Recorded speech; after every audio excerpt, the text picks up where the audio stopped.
welcome to the M26 Fit podcast, where we explore the connection between having a strong mind and a strong body. My name is Magnus Olson, and in today's episode, I'll sit down with Clint Hoffmann, a visionary leader and entrepreneur, currently serving as Managing Director at Ambrose Business Solutions, founder of the IF project and creator of DriveAbout App. In this uplifting conversation, Clint shares a story on how the IF project was formed and how it's transforming people's lives. We discuss being the best version of yourself and how we need to just get moving. Get ready to be inspired and motivated to take action towards your own personal growth and transformation. Welcome, Hoffy. I've been looking forward to having a chat, mate. And I first thought we'd begin with your cricket career, mate, and where and how did all that start? Yeah, no, thanks for having me, Magnus. And it's an absolute pleasure to be on M26 Fit. So we've known each other a short time, but it's sort of getting to know each other pretty quickly. And I think after today, it will be even more so. So, yeah, cricket was my absolute passion from about 9 years old, and I'll say through to 21. And, it was just one of those things. The front yard at Mum's was, where it all started. And every school holidays, you'd just be out there sort of hitting the cricket ball. But what I found, I played representative cricket for the Northern Territory, ended up being probably the youngest senior men's captain of the Territory at 21. Wow. Which was, the Northern Territory doesn't play in the Shield competition back then. There was no BBL league.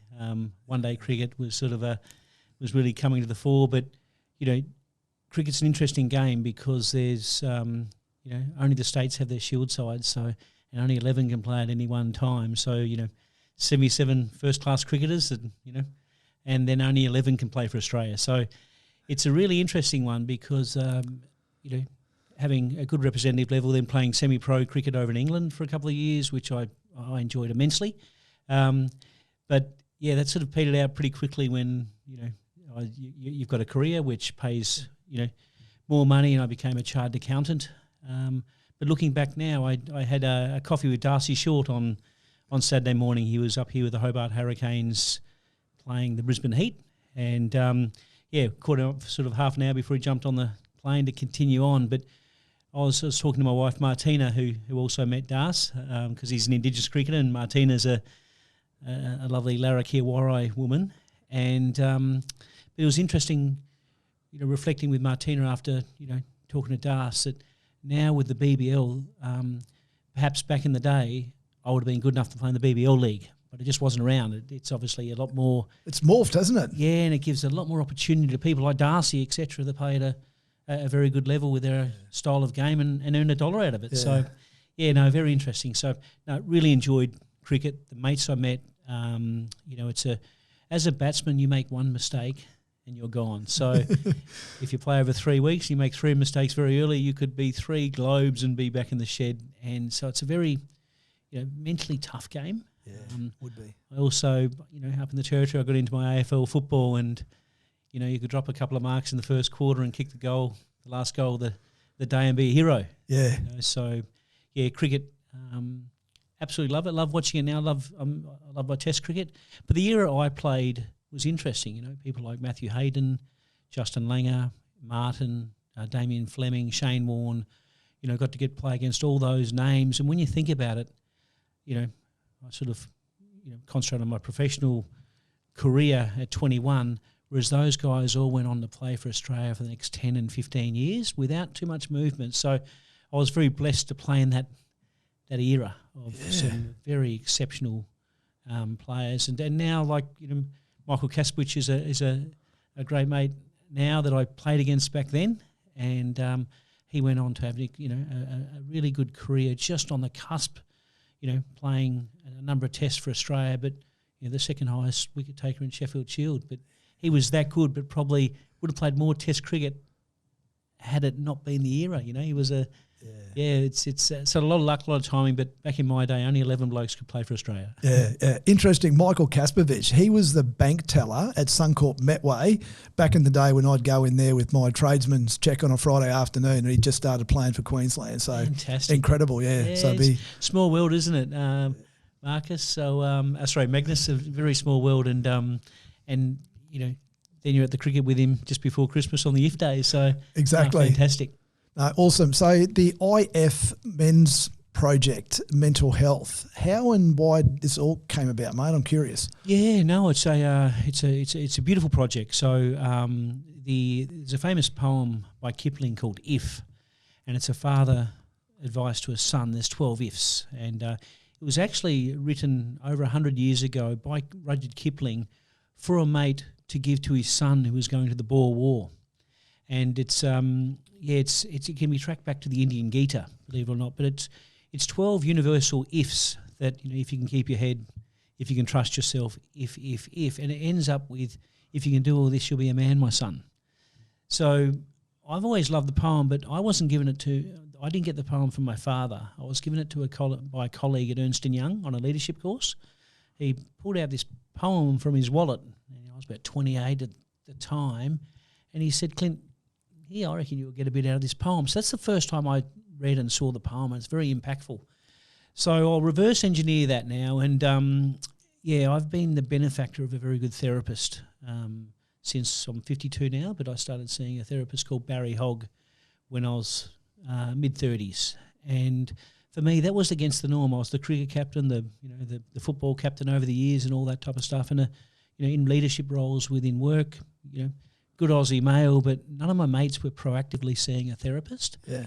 And for me, one of the tough things for me in my life, when my sort of heart broke for the first time, is when my parents separated when I was 9, and my mum then brought myself and my brother up. So I suppose I've always been looking for male figures, or the uncle, or who gives the young man advice when the father leaves the nest or isn't around. So when I came across Barry Hogg, my therapist, he was at Camp Eden on the Gold Coast, and I'd actually, being an entrepreneur, I was committed to every couple of years going off on retreat and looking after my own body and well-being, and getting the diet right, getting advice, and again, probably against the norm for the average Aussie bloke.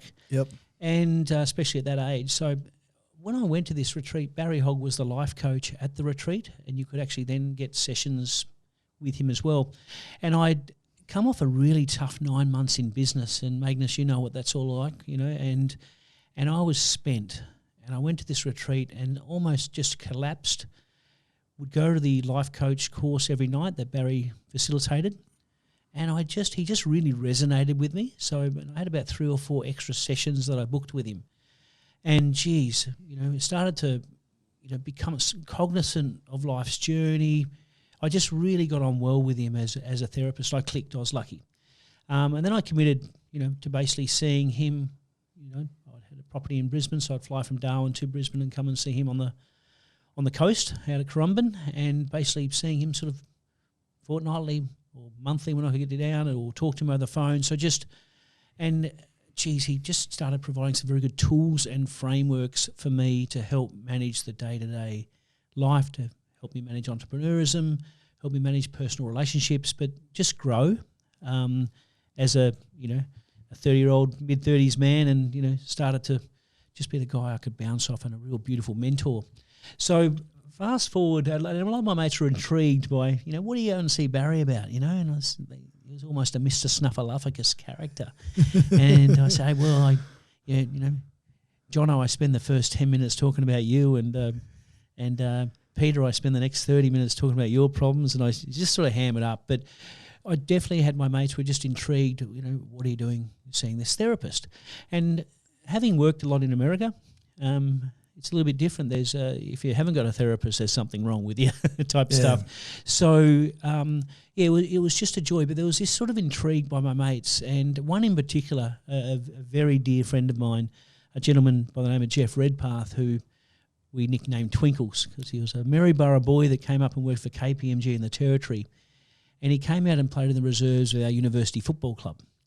And he's 6'2", 6'3", 110 kilo, pretty well set, sort of rugby league type of character, big Broncos fan. And he'd run around on his tippy toes, and tip-toes Twinkles, we would call him, Twinkles, and he was just the life of the club.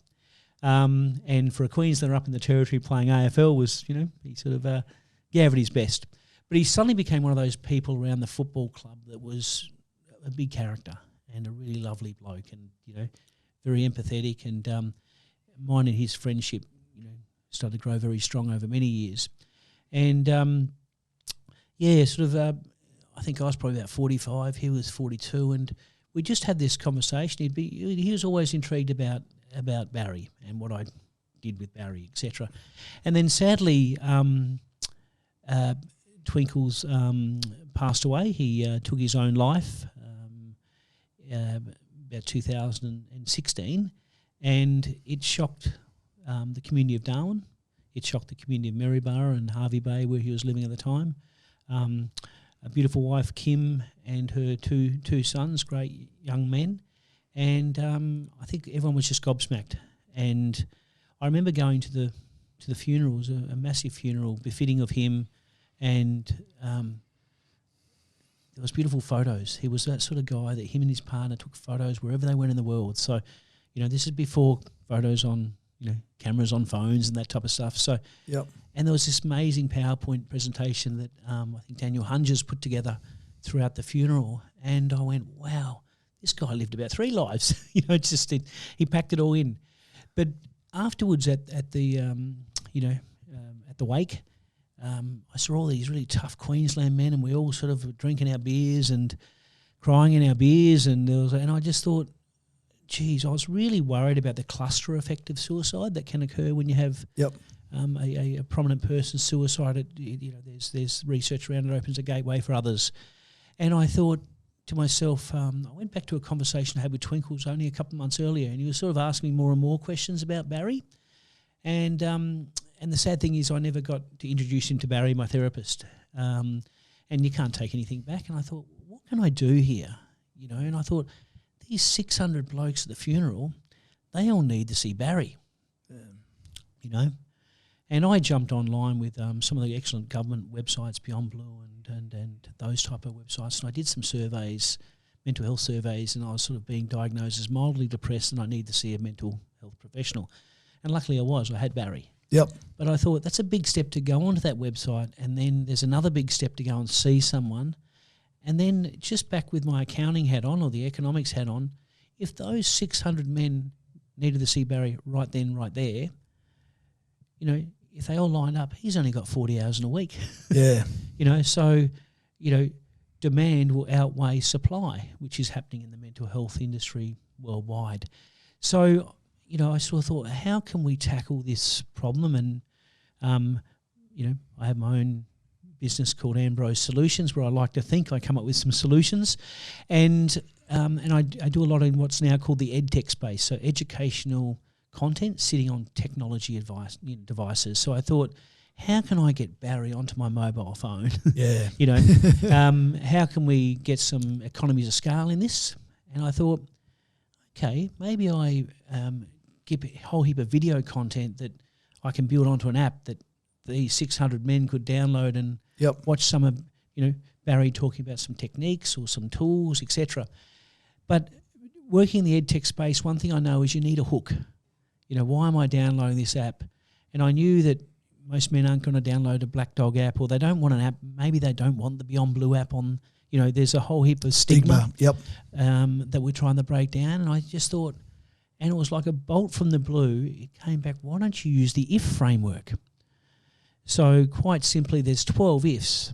And what I did was the first step is we animated the poem, and which had basically never been done to the quality that we animated it. So we've, basically it was a almost $100,000 project to animate that poem, and we animated the poem, and the most beautiful thing, my good friend Jack Thompson, one of my absolute heroes, famous Australian actor. There's no better voice. There's not a better voice. Maybe John Farnham, can sing better, but Jack Thompson's voice, and Jack agreed to do it for nothing, and he did the voiceover for the poem, and it's now been viewed on the internet hundreds of thousands of times, and I get messages from men out there, boys out there, wives, that some of them just listen to the poem daily, and it's enough of a meditational poem, and we can all listen to Jack until the cows come home. But once I animated the poem, I then tried to sort of crowdfund and raise some funds to build out an app with the content. Yep. And I think we raised a grand or two, but I was hoping that basically raise $250,000 because content's not cheap. No. And quality content's not cheap. And so I just went ahead anyway and built it. Barry Hogg, my therapist, sat down and we aligned a lot of his content from his life coaching and his programs, and we aligned it to the 12 ifs or the 12 truths of it. So if you imagine, we then built out a digital ebook that had 12 chapters with 3 videos which were giving the how. So if Kipling says, if you can keep your head, we then work with Barry Hogg to produce digital content on how do I keep my head. Yeah, I was going to say, yeah. What tools? So it's the how. And make it practical. Yeah. So that if I'm a fly-in, fly-out miner in Kalgoorlie, if I'm a ringer out west, if I'm a defence force personnel, if I'm a stressed out yuppie in Sydney, maybe, just maybe, you'll access Barry's content around an old poem that your dad used to like or your grandfather knew. And so it's using the oldest poem around manhood and evolving it into modern day ed tech to go, hey, I've just watched Barry explaining how some tools and techniques for keeping my head. And just maybe that's part of the mental health ecosystem is content delivered to a person on their phone. It's not Anthony Robbins from Good to Great. It's just how do I move from my shadow to my light? Yeah. So very Jungian. And that basically happened. We launched the digital ebook in 2017, distributed thousands of copies on it. At that point, I steered away from developing an app. I was over at Stanford in the States on a project, and I was lucky enough to be at Stanford Design School with my DriveAbout app. And just, 2 for the price of 1, I sort of asked them, the feedback then with Cambridge Analytica and a lot of data mining from apps was the feedback which don't go with an app just yet because men might be fearful they're being tracked. And especially if they're in a mental state, etc., the last thing they want is thinking their data's being used for someone, by someone, for something. So that was interesting. We retooled and we launched a digital ebook on Kindle Amazon, which you could buy it on Kindle Amazon. It's still there today. Or we just distributed free. We'd have activation events. We had basically a link to download it in a Dropbox, and away you went. And that's all well and good until 2021, end of 2021. A gentleman, Michael Jeffries from Plus Communities, who had attended a couple of my IF lunches that we have and activation events, he put forward an app type of platform that he's built. It creates a community. And he said, Clint, I think it's time to revisit your thinking around an app. And Michael's a lovely man. Him and his wife, Beck Jeffrey, she's a content creator of the highest order. And I went, okay, I'll put my hand in my pocket and let's actually build the app out now. Because the app we've now got in the App Store, it's in both app stores, it's free. If men, one word, and the code's 290995 to download it. But what it does, we're creating a community, and we've moved the content from the digital ebook. Beck Jeffries did a great job with her team in remodeling and making the content interactive. So you can watch the Barry videos, you can basically do the Wheel of Life. There's a whole heap of interactivity. At the same time, you can be told what events are occurring, and also, collaborating with people like yourself or the Men's Walk and Talk, giving people an opportunity to advertise their mental well-being services on the app as well, for nothing, and to get it out for free. So it's a magnificent app. Yeah, so we've moved into that stage, which is great.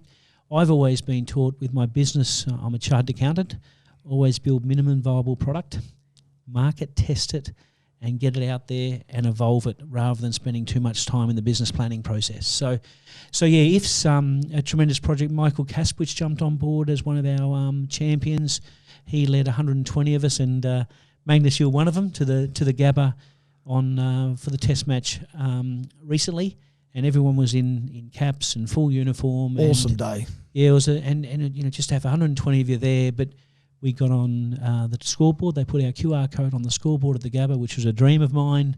We then had an article in the Courier Mail, and we had, I think, 6 or 7 minutes on national TV. So to me, where Michael at that point said we would love to turn the GABA test into the light blue test, blue sky, for mental wellbeing. If Sydney's got the pink test, for which McGrath does a great job with for breast cancer, raising awareness and raising funds, would like to do that for the GABA test. And great vision. Yeah. So the GABA test was magnificent to have all the guys there. But the beautiful thing for me is I was able to fly Twinkle's 2 sons, who are great young men, 16 and 14 respectively. They got on the plane by themselves for the first time, and they came down with their mum's permission, and they came and they're at the cricket, and that wouldn't have formed. Sometimes triumph has to come out of tragedy. So so beautiful project. It's one of those ones, Magnus, like you're doing here. You're creating a legacy piece while you're going to see it for the next 10, 20, 30 years. Hopefully I'll be able to see it sort of continue to evolve. Yeah, no, it is a great story. And very briefly, just the DriveAbout app. Yeah. What's that one all about? Look, I was very fortunate to grow up in Arnhem Land. So if you go to my website, ambrosesolutions.com.au, you'll see this little white guy with the same sort of little stomach structure that I have right now, surrounded by 5 to 6 beautiful Yolngu Aboriginal people. So the Yolngu are the Aboriginal people of northeast Arnhem Land, which is the tip of the Northern Territory. And my father I grew up in Gove. My father was running the hospital in the 70s. Very little TV, radio, but great interaction with beautiful Aboriginal people. And for me, so I just pressed pause on that. My mother's a Ukrainian Dutch immigrant post-war. Her mother was Ukrainian from the war camps and could hardly speak English. So she came to Australia and basically couldn't read and write. Now, what's interesting is when that's the case, a lot of education's passed down through narrative storytelling. And I came across a wicked problem. I do a lot of work in Aboriginal affairs up in the Northern Territory over the years as an auditor, forensic accounting, insolvency. And I started doing a lot of work with Aboriginal organisations around managing their risk, educating board members who may not be able to read and write in English, but are exceptional cultural leaders, but helping them understand business and how they run their health boards or what have you. And what I found was that, I was almost exasperated and giving up early 2000s because I thought, how can we change this wicked problem? Wicked problems normally occur in a social context, so a tame problem is generally an engineering solution. The tap's not working. I changed the washer on the tap and the tap's fixed. But wicked problems, the wicked problem of the probably gap in life expectancy between white Australia and Aboriginal Australia is, which do we fix first? Do we fix health? Do we fix education? Do we fix housing? Do we fix law and order? There's a wicked problem, all these determinants. And for me, what can I do in this space? And I thought, I can actually use education. And a good mate of mine is a Hollywood director, Graham Steele from Darwin, lives in Beverly Hills at this very moment. He saw me using storytelling to explain fixed and variable costs to a small Aboriginal tourism business I was setting up in Arnhem Land. And I was drawing in the sand. And Graham had a bit of a laugh and said, mate, I love your work, you're passionate, your education's great. And the Yolngu Aboriginal family, the Barranunga family were just, their eyes lit up and you were getting through to them. He said, but you're stuffed. I said, what do you mean? I said, well, you're going to get on a plane and fly back from Gove to Darwin. You've built all these hopes and dreams, but the tide's going to wash away the little graphic that you did in the sand. And he said, look, what you need to do is get into stop frame animation and use the internet. Yothu Yindi sang a song about the superhighway, and that was Mundaway Yunipingu saying that the superhighway of education would help.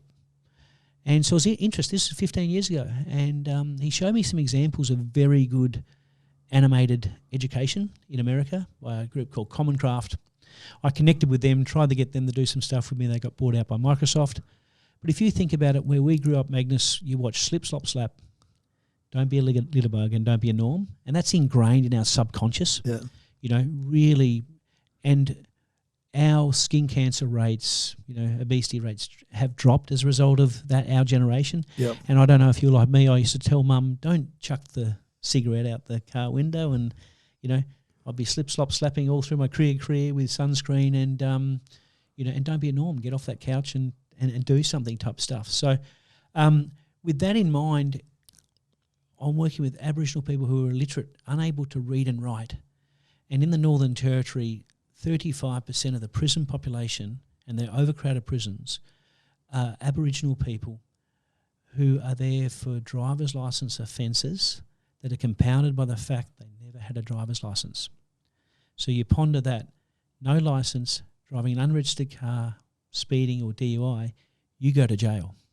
And that sets you on a pathway for, recidivism, etc. Yeah. So I just thought to myself, with the work I was doing, animating, one of my major clients was CommBank, so I built the Walk About Your Business program with them, with a whole heap of digital media, so that rather than giving a textbook that no one could read, I would explain the 10 reasons businesses fail in animation, or explain, fixed and variable costs in video. And so I was moving towards that, and I just came across this part of the wicked problem, which was driver's licensing. I thought, why don't I grab the road rule book that 500,000 Australians a year get their learner's license?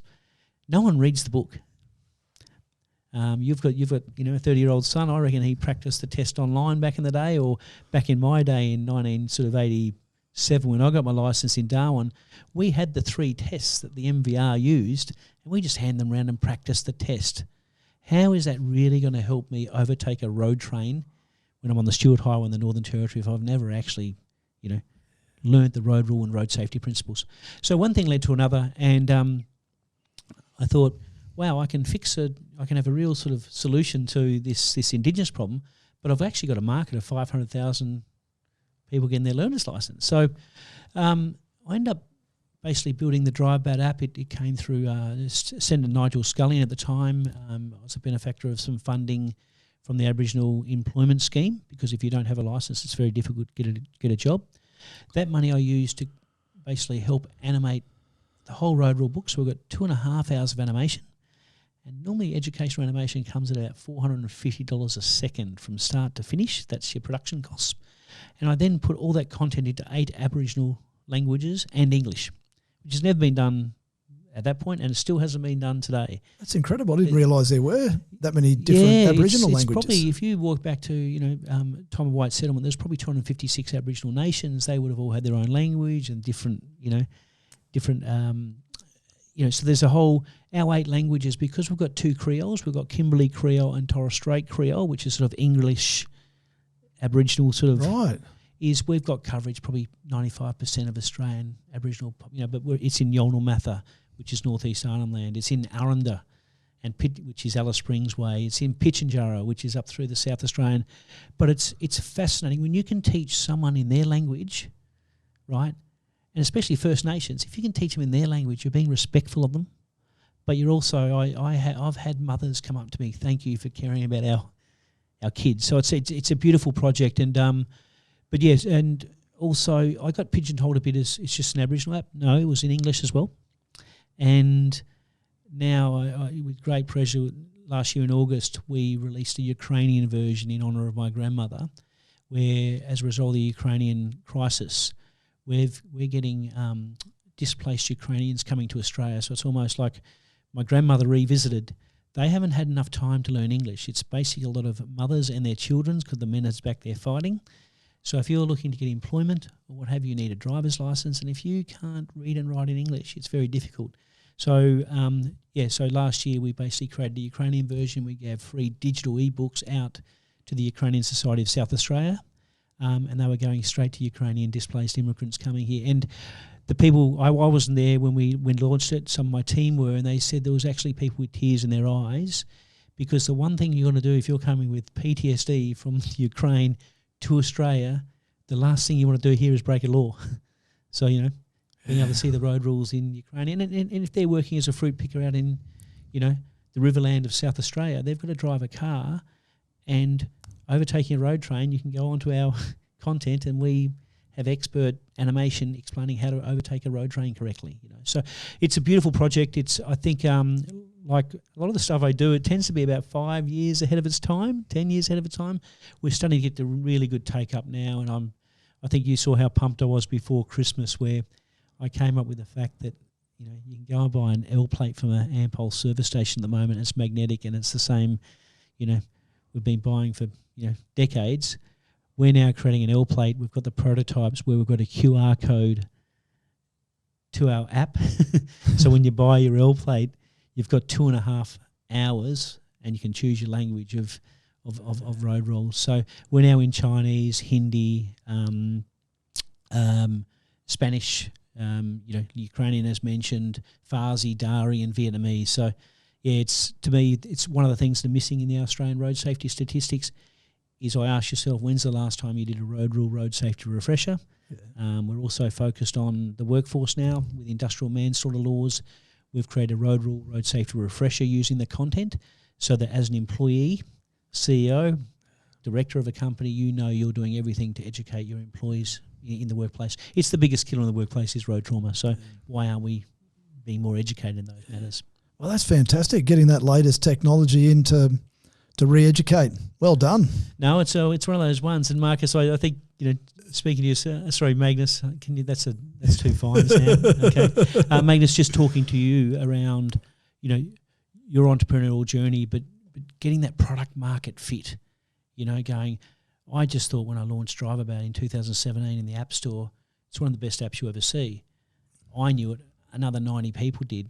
But I didn't have $2 million to tell the rest of Australia it's the best app in the App Store for, driver's license training or That's education. Right. So it's one of those ones where everything has its time, but it's finding the right channel to market. And I think the L plate might just be that for us. I think it might be as well. All righty, change of pace. The M26 in 26 Quintus. Yeah. All righty. Okay, let's jump in. Your top 3 goals for the year. Yeah, top 3 goals. Number 1 is we just put our daughter into boarding school yesterday. So it's just that continued education. But for me, I got married for the first time in my life last year at 51 to beautiful Martina. So for me, it's keeping that family structure, working with the stepfather. So me as a stepfather, working with the biological father, keeping getting that fractured family working cohesively as possible for the daughter's education. Number 2, really leveraging off a great year I had last year from business and starting to scale some of our products. And the third one is just keeping a balanced wheel of life, to use one of the tools we've got on the IF guide. But look, I'm just a 10,000 step sort of, convert. So I've been able to do that for the last sort of 2 or 3 years as a non-medicating diabetic. What we found just before Christmas, we've got ourselves a kayak. So is that 4 goals? No. Fitness, education and leveraging business. Yeah, fantastic. Smartest person you've sat in a room with?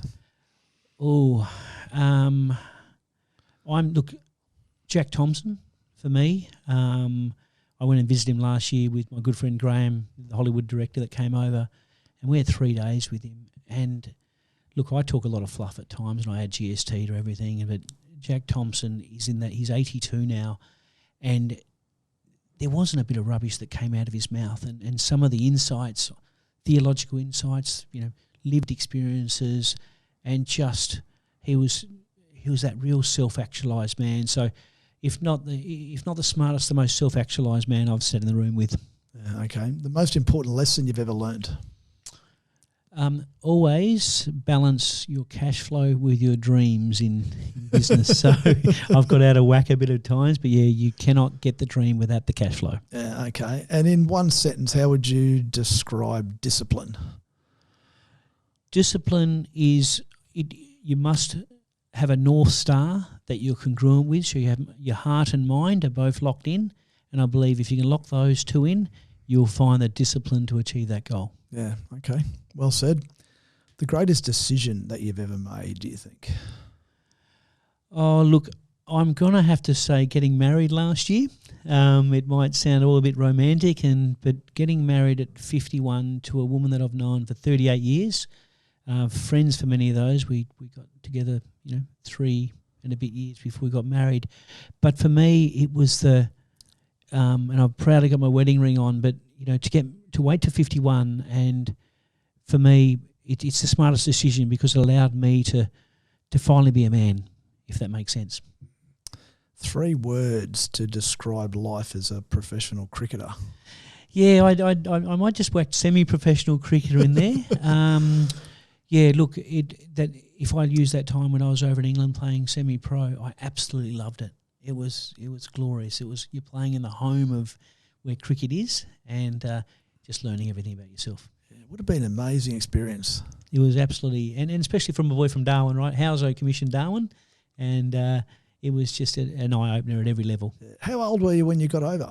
I was 21. 21, yeah. What gives you inspiration, Offie?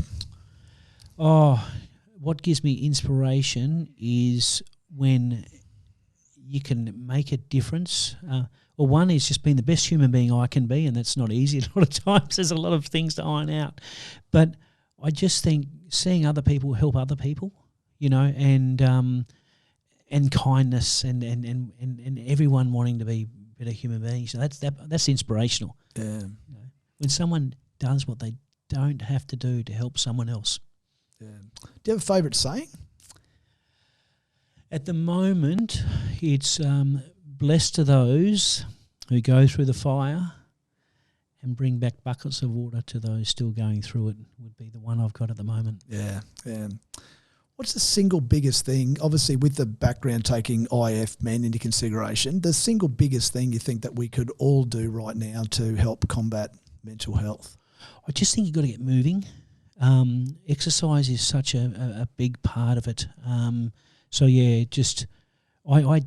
walk every day, and look, I play a lot of football, a lot of cricket, a lot of sport, lifted a lot of weights in my time. But for me, just getting moving on my darkest days, getting outside my gate and doing my 10,000 steps around the Brisbane River, that can change your mood. It can change everything. So, your left and right polarisation of the brain through your walking, basically you're hearing birds chirping, you're smelling fresh air.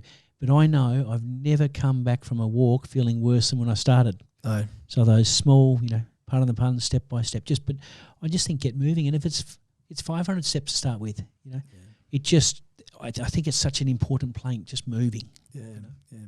What role do you think consistency plays in success? Yeah, it's so important. I think there's that lovely YouTube video of the Army General talking about making your bed every morning. And I think if you've got healthy habits and consistent healthy habits, it helps you, it gives you confidence to start sorting out some of the other aspects of be it your business that's not working, your life that's not working, what have you. But if you can have some consistency, at least you've got some runs on the board, to use the cricket pun. Yep. Would you mind briefly sharing a major personal or professional setback or a challenge that you've had and how you managed to get through it? Yeah. Wow, you got me on that one, Magnus. So, had an absolute, the tragedy with Twinkles was a big one, and I focused on doing something that's bigger than me and positive. But I had massive family trauma, complex family trauma, probably in 2019, and God, it was almost that the next 6 months was the hardest 6 months I've ever had in my life, and I do hope I don't have to face anything like that again. But I got through that, so I might get through the next 6 months. But it was really tough. But I just what really interesting phase about 4 months into that 6 month dark period is I sort of hit, let's call it a rock bottom. But I had an excellent psych. I had Barry. It was almost like I'd prepared for this massive traumatic event. And, it was interesting. I had an Amex Black Card for about 16 years running, and I sort of couldn't pay that bill. And there was a few other things. There was a whole heap of, financial stress. But at some point I just realised once I thought I'd lost everything, I realised I had everything, if that makes sense. You're totally stripped bare, and I can breathe, I can walk, I can smile. And you know what? I'm still alive. And I think to go through such trauma and to hit rock bottom And it was such a freeing experience because, mate, I've travelled the world. I've had my own business for 23 years. You know, my mates just go, oh, Hoffy's in New York, he's in Cape Town, he's here, there, everywhere with business. But when all that got stripped away, you know, and it was pre-COVID, so a lot of it's happened to a lot of people in COVID. A lot of businesses went to the wall. That people got, you know, stripped and traumatic. But for me, it was the moment I realised I could lose everything. It was the moment I realised I had everything.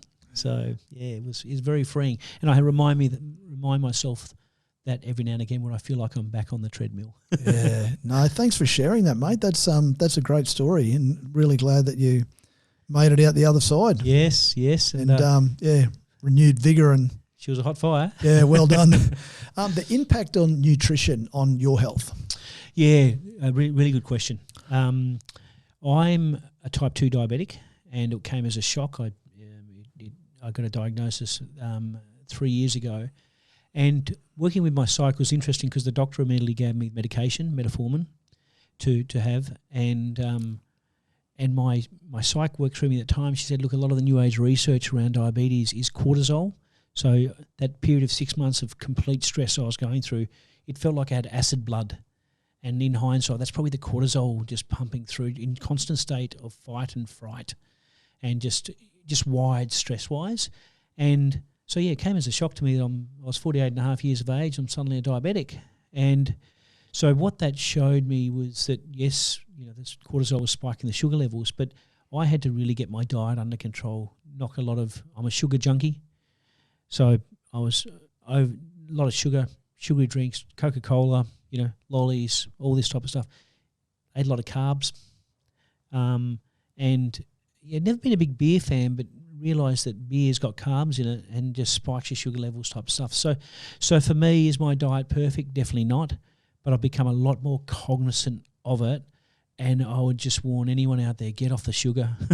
You know, and you just don't know the long-term effects. Because we're the sugar generation, right? Our parents didn't have the sugar in the diets that we had, but we, you know, so that's the thing. The major diet with me is limit your sugar. Yep. So a lot of awareness, obviously, around that, and once you're aware of it, then you're able to put some steps in place. Yep. So when you're not working, Hoffy, what do you enjoy doing, apart from kayaking? Yeah, the kayaking's. Oh, mate, geez, we had a great day the other day, didn't we? It was a cracker. Our little bromance on the kayaks on the Brisbane River, sunset cruise. It was lovely. Over the last few years, because of what I went through in 2019, I've had to pedal hard. I've had to work my guts out, work on my relationship. You know, basically married last year. My partner relocated to Brisbane. She's built her own business up, etc. So yeah. For me, it was being cognizant of such a high work rate in the last couple of years. Now, you know, yes, we can all smell the roses, but when you're having to get food in your kids' mouths and paying all the bills and getting businesses up and running, easier said than done. It's very hard to just disappear on a tree and meditate and smell the roses. So, but the great news is we both knew how hard we were working. We knew the stress levels were up, but didn't impact each other. And now, you know, you're finding that for me, keeping my walking up and yeah, back to the kayak, the pleasure of being on the Brisbane River in the middle of an urban, you know, a beautiful city, and being on that calm water, just watching out for the wake from the city cats that disturbs the peace a bit. But I think just what I'm just really trying to count my blessings for those beautiful moments when I'm not working, and I enjoy my work, but just I think at my age, just counting blessings. Yeah, practicing gratitude. Yep. Yep. Where are you 5 years from now?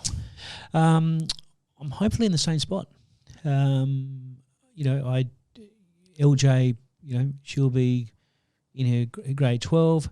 I think I'd love to be doing more and more with the IF project, but do it sort of philanthropically, have made enough money that I can actually, what I love about the IF project is, and being a self-funder of it, it's a social enterprise, is you can do things your way. You're not reliant on a government grant or this or that. And I just know, as you know, Magnus, there's a lot of need for men out there to have other good men helping them through tough times.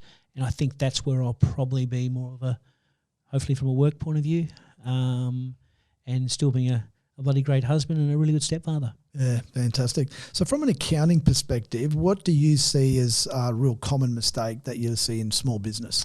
Yeah, it's interesting. When I was at Ernst & Young for, you know, the first decade of my my career, and I started my own business when I was 23 years ago.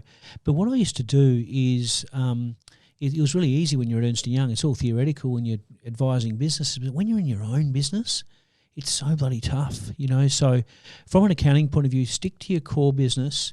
Make sure, you know, saving money for a rainy day is easier than saying, but with COVID, you just saw back in the day, you know, in the 80s and 90s, we'd do a test when we were, auditors. Can the business survive 3 months without cash flow? Yeah. Right? Now, what happened, you know, in the 90s, 2000s, credit became a lot easier, overdrafts, you know, like, you know, especially pre-GFC. So a lot of companies didn't have that 3 months of, if revenue stopped for 3 months, could they still be there in 3 months' time? So, you know, I think for me, you know, making sure you've got, you know, some capacity to really handle the tough times. You know? Some contingency. Yeah. And I think that comes back to one of my things I spoke earlier about, and also having the cash flow to achieve the dream, you know, so, and not taking your eye off it. Yeah. Definition of happiness. Well, my father's got a good one. He says happiness is someone to love, something to do, and something to look forward to. And I think if you've got those three, you know, ticked, I think you're going to have a smile on your face. You're right, yeah. Would you mind naming one of your good habits and one of your bad habits? Bad habits is chocolates, and probably just the sweet too, especially with that diabetics hat on. And the counter of that is one of the good habits, and I won't just, is always trying to take a positive out of a situation, and being aware that, you know, you might be having a disagreement with your partner. You might have lost a proposal or not got a proposal, but just knowing the universe is unfolding exactly how it is. We're a very small part of it, but just trying to always see the positive or see the way through the dark clouds. You know? Yeah. So I think that's a really important positive habit. Yeah. What's the best advice that you've ever received? Ooh. Hasten slowly. Not saying I've, you know, so I take the advice. I'm always trying to, I'm a pretty high revving character. You know, I grew up with my mum saying, Clint, slow down. Clint, slow down. Now. That sounds familiar. Yeah, and it's sort of, but you know what? I love the high energy. But, you know, my good mate, Jimmy Petrich, he's a lovely man, one of my mentors. You know, he introduced me to the concept of hastening slowly. Your biggest regret? Oh, look, I hate to be that guy that says he doesn't have one, because they're all, it sounds so cliche, they're all learnings, but probably my biggest regret is, and I don't beat myself up about it, but at different points, you know, I've made my mum cry, you know, and under just horrific, complex family trauma stress. And, you know, the beautiful thing is I have such a great relationship with my mother now. You know, we both went through the most amazing, you know, the hottest fire. But that would be my only regret. It's just hurting people. And then, but hopefully learning the lesson from hurting people and, you know, growing and evolving so it doesn't happen again. Yeah. What's a typical week for you look like? I enjoy going to work, so I could safely work from home, but it's generally a week for me is going into the office. I know that, you know, with my intensity that I work at, I can sort of get my week done in about 6 hours of non-interruption. But then I'm working with team, empowering my team, communicating, catching up with stakeholders, working with clients, etc. So, in the consulting game, you're only as good as your last project, and the next one you're winning. So, but I have an office in Ann Street in Fortitude Valley, and I have one up in Darwin. So to me, the week's getting to the office, really switching off on weekends, but also, you know, I don't want to work till midnight. You know, I want to be on the kayak at, you know, I want to be doing my walk. Just, you know, at 52, you're lucky enough to know, you know, to have a bit more cognizance to find that balance. At 27, you're working 60, 70-hour weeks with the big chartered accounting firms. But now I wouldn't be able to do that. Wouldn't have the energy. It would burn me out. Yeah, okay. I know you're passionate about this, so I've kept the question to just one sentence to describe the Northern Territory. Oh, I have such a love-hate relationship with the Northern Territory, but it's just an amazing place. I think it's still our Wild West. Yeah, okay. What makes you laugh, Hoffy? Oh, yeah, it was interesting. I'm going to just do a call out to Diola De Brown, my 6'9" Nigerian-American pro basketballer mate. When we go for our walks, he just has me laughing. So he's one particular guy, and it's just his sense of humour, his quickness, and yeah, so he's a guy that's making me laugh a lot over the last couple of years. 6'9", he casts a bit of a shadow. Oh, draws some attention. Yeah, and especially when he's got his when he's walking his pram with his youngest daughter, who's born about this time last year, and his 2-year-old son, when he's got curly hair. And the women are just like drooling over him. And I feel like I'm Danny DeVito sort of walking alongside sort of Arnie Schwarzenegger, a black Arnie Schwarzenegger, But yeah, he draws a lot of attention and his smile. He's got this smile that would light up Brisbane. Yeah. I know you mentioned a few before. Is there a particular cricketer that you looked up to as a kid? Without doubt, Alan Border. Alan Border, okay. Alan Border. And I've had the pleasure to meet him a number of times. Michael Kasrich is very good mates with him. But Alan Border... he was just tough and uncompromising, and he stood up to the West Indies at their might, and he had a very young, inexperienced side that he just showed such.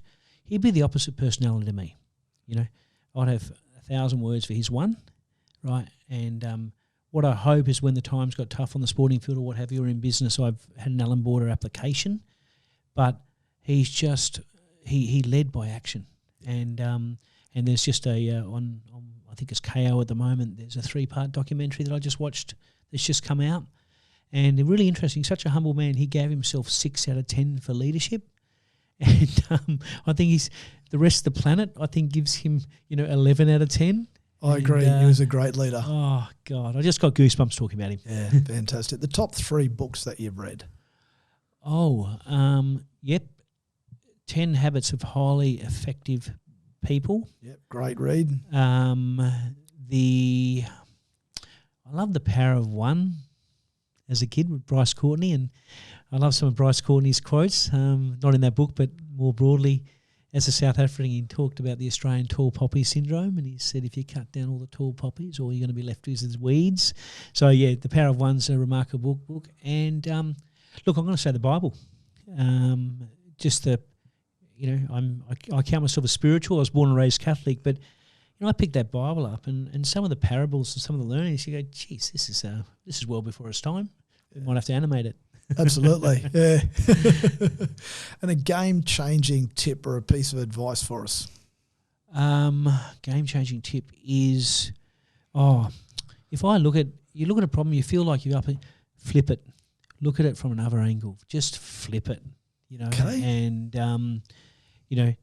because I always say to my staff over the years, I've had some great staff, and my business is called Ambrose Solutions, and I used to say to my staff, don't come to me with a problem. Come to me with a solution, because that's why the clients are coming to us. And sometimes the client can't see the wood for the trees. And so I say, let's actually helicopter up. Let's look at it from this angle, or let's look at it from underneath. Let's just flip it and see, no one's reading the road rule book. Let's flip it. Yep. Let's animate Change of perspective. Yep, correct. Finish this sentence. I believe.